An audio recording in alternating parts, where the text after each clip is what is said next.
البتہ ایک مسئلہ جو ہے نور اور بشر کا وہ ذرا تھوڑا سا میں حل کر دوں آج. آپ سمجھتے ہوں گے لا ینحل ہے. میں نے جس طرح کہا تھا کہ امام بخاری کا قول بھی 100% درست اور امام ابو حنیفہ کا بھی 100% درست ثابت کیا کہ نہیں. اسی طرح میں کہتا ہوں جو حضور کو بشر کہتے ہیں وہ بھی 100% درست، جو حضور کو نور کہتے ہیں وہ بھی 100% درست. مطلب کیا ہے؟ دیکھیے ہر انسان کے وجود کے دو حصے ہیں. میں نے پہلے دن شاید کچھ بیان کیا تھا. ایک خاکی وجود، اور اینیمل بینگ جو حیوان ہے ہمارا. ایک وہ روح ربانی جو اس میں پھونکی گئی.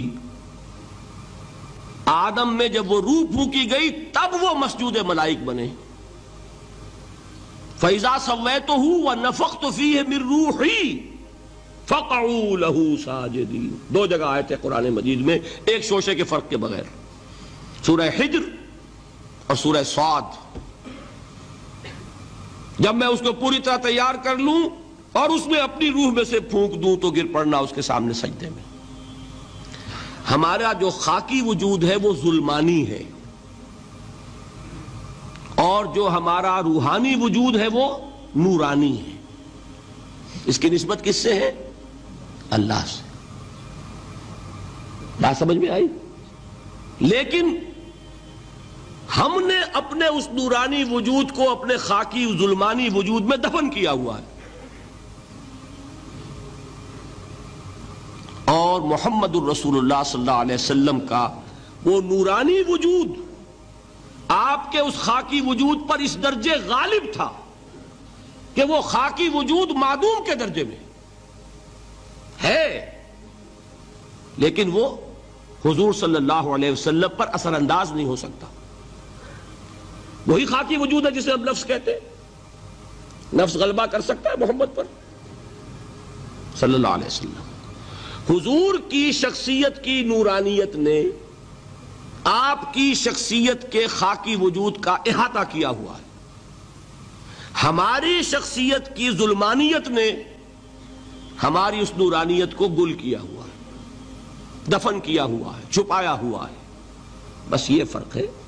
انہیں آپ کہہ لیں نور، صحیح ہے، ان کی نورانیت غالب ہے. یہی بات ہے جو حضور نے اس طرح سمجھائی. دیکھو ہر انسان کے ساتھ ایک شیطان ہوتا ہے. اب کسی صحابی نے بڑی جرت سے کام لیا، پوچھ لیا حضور کہ آپ کے ساتھ بھی ہے؟ ہر انسان کے ساتھ جو کہا نا، تو انسان تو ہے آپ بھی، کیونکہ آپ کے ساتھ بھی ہے. آپ نے فرمایا ہے، لیکن میں نے اسے مسلمان کر رکھا. بات ختم ہو گئی. نفی نہیں ہے، وہ میرے تابع ہے، میرا مطیع ہے، مجھے گدن نہیں پہنچا سکتا. ہے تو صحیح، لیکن نہ ہونے کے درجے میں آ گیا کہ نہیں. یہ ہے فرق سارا. اور میں یہاں پہ کوٹ کرنا چاہتا ہوں ایک بہت بڑے بریلوی مکتب فکر کے عالم دین، صاحبزادہ، نام میرے ذہن سے ایک دم اتر گیا، فیض الحسن. اللہ تعالیٰ ان کی خطاؤں سے درگزر فرمائے، ان کی مغفرت فرمائے. آپ نے سنا ہوگا نا نام. انہوں نے ایک روز تقریر کی جو میں نے سنی، اور تقریر کہاں کی؟ ساہیوال میں. وہاں کا ایک بہت مشہور چوک ہے، مہاجرین، مسجد مہاجرین کہلاتی ہے، وہاں تقریر تھی ان کی، میں نے سنی. ان کے الفاظ یہ تھے کہ کیا آپ لوگ ہمیں جاہل سمجھتے ہیں؟ کیا ہمیں عربی نہیں آتی؟ کیا ہم نے قرآن نہیں پڑھا جس میں بار بار یہ لکھا ہوا ہے کہ حضور بشر ہیں؟ حضور بشر ہیں، لیکن اصل میں ہم حضور کی بشریت کو نمایاں کرنے کو سوء ادب سمجھتے ہیں. بات سمجھیے آپ نے، اس قدر پیاری بات ہے. انہوں نے کہا کہ آپ کے باپ کا نام کیا ہے؟ عبد الرحمن. آپ عبد الرحمن کہہ کے پکارتے ہیں انہیں؟ ابا جان. ابھی آپ نے وہ آیات سنی، حضرت ابراہیم نے اپنے مشرک باپ کو یا ابت ہے، یا ابت ہے، بڑا پیارا ترجمہ کیا. ابا جان، ابا جان. کیا نام لیں گے؟ آپ کے باپ کا نام ہے، نام نہیں لیتے آپ. کیوں؟ ادب کی وجہ سے.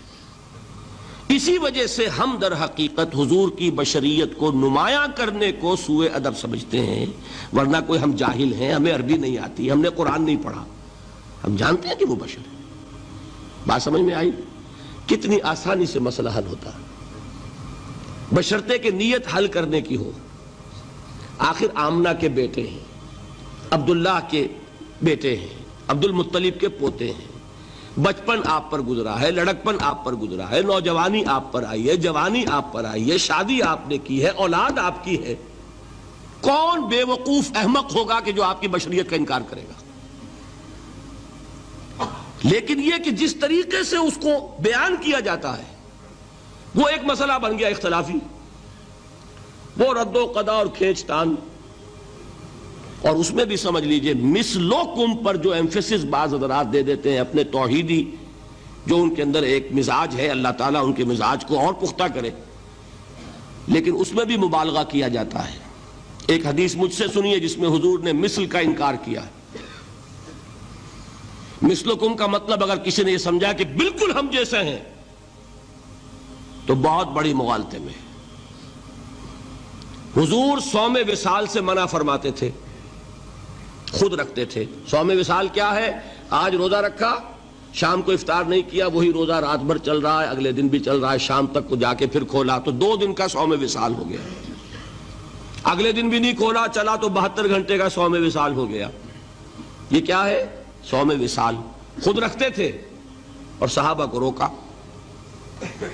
صحابہ میں سے کسی نے ہمت کر لی، حضور آپ خود رکھتے ہمیں روکتے۔ فرماتے ہیں ایکم مثلی، تم میں سے کون مجھ جیسا ہے؟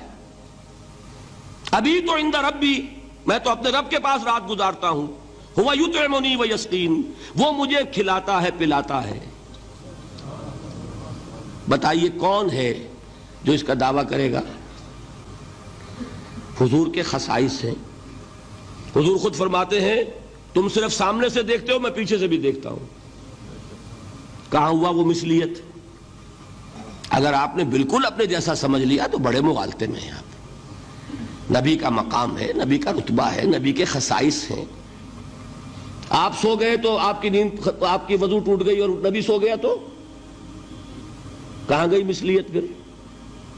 مثل اس معنی میں کہ بشر ہیں، نسل آدم سے ہیں، اس میں کوئی شک نہیں، اس معنی میں مثل ٹھیک ہے، قل انما انا بشر مثلکم، لیکن ہر اعتبار سے تو نہیں۔ سب سے بڑا فرق یہی ہے کہ وہی آ رہی ہے، معراج پہ تشریف لے گئے ہیں، اس دنیا میں بیٹھے ہوئے بھی جنت کا مشاہدہ فرما لیتے ہیں، کرا دیا جاتا ہے، دوزخ کا مشاہدہ کرایا جاتا ہے، فرشتے کو دیکھ رہے ہیں۔ یہ چیزیں ہیں، اور پھر خصائص جیسا کہ میں نے عرض کیا کہ آپ پیچھے سے بھی دیکھتے ہیں۔ آپ کا معاملہ یہ ہے کہ آپ اگر سو جائیں تو آپ کا وضو نہیں ختم ہوگا۔ یہ ساری چیزیں جو ہے ان سب کو بیلنس کیجئے تو معلوم ہوگا کہ آپ بشر بھی ہیں، 100% درست، لیکن آپ کی وہ نورانیت، آپ سراج منیر، ہدایت کا روشن چراغ، آپ کی جو روح انور ہے وہ آپ کے اس جسدی وجود پر اس طریقے سے حاوی ہے کہ گویا کہ اس نے اس کی ظلمانیت کو ختم کر کے رکھ دیا۔ اس معنی میں کوئی کہے نور مجسم تو مجھے کوئی اعتراض نہیں۔ یہ ہے ان چیزوں کو جمع کرنے کی شکل، خواہ مخواہ کی کھینچ تان کے سوا کچھ نہیں۔